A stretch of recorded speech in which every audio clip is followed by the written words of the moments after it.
Handicapper Steve here, handicapping the racing from Aqueduct Racetrack here on Thursday. It is the 30th of December 2021. Gonna look at the 7th race from Aqueduct, but before I get on to that, remember to please follow me on Twitter at Horse Racing Kit 5 for more selections for race courses around the world, and I mean it around the world. Let's look at the 7th race from Aqueduct, which is the Bay Ridge Stakes. It's going for a purse of $100,000. Races for Phillies Mayors, 3-year-olds and upwards, New York breds. 5 horses are taking one stroll around the main track, which is 1,800 meters in circumference, or the distance of ground of a mile 1/8 on the Aqueduct main track. 1,800 meters, a mile 1/8 here in the Bay Ridge.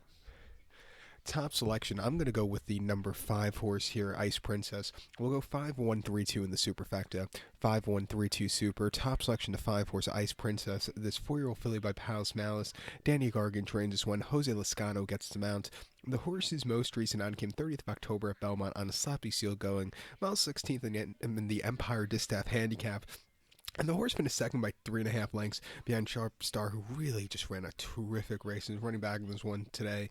Sharp Star closed up from nowhere to win. This horse, sat back early, not as far back as Sharp Star, closed up well, but just couldn't get there late. I thought she was just, had a little bit of a trouble trip around the turn. Didn't like that she went so wide from that inside post. The route wasn't the best part, but she could have saved a little bit more ground than she did that day. But I think her better trip is around a 2-turn mile in the 8th. She's getting it again today, and I think she could really run a good race. Before then, the heading her at Belmont, a mile 8th on the inner turf course, 1st of October.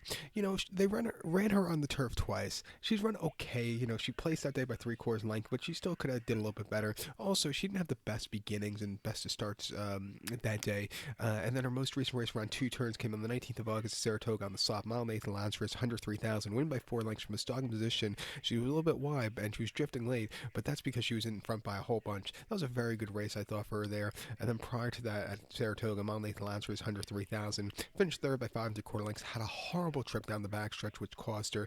Just couldn't get there late, but she's run very well here at Aqueduct. She's 5-2 on the surface with 2 victories in 3 places, so she likes running here. She's training well, like around 2 turns. At 8-5, I think she's a very likely winner. The one horse by Hubby Tell Hello Money, this 305 by FNX. I think this horse is your second likeliest winner here at 6-1. They ran her in the New York Stallions a few weeks ago over the 7 furlongs, where he finished second by 8.5 lengths. I thought the trip was a little bit too short for her, but she really ran decently. Going around a 2-turn mile 8 should suit him well. If there's going to be a horse coming at the end, I think it could be him. 6-1, let's use her on the multi-race ticket. But to recap my selection for the 7th from Aqueduct, it is the Bay Ridge. Let's take the 5 horse Ice Princess. Give kudos to the 1 horse by Hubby Hello Money. 5-1-3-2 super, 5-1 in your multi-race. So good luck to all, and please follow me on Twitter at Horse Racing Cat 5. Good luck, everybody.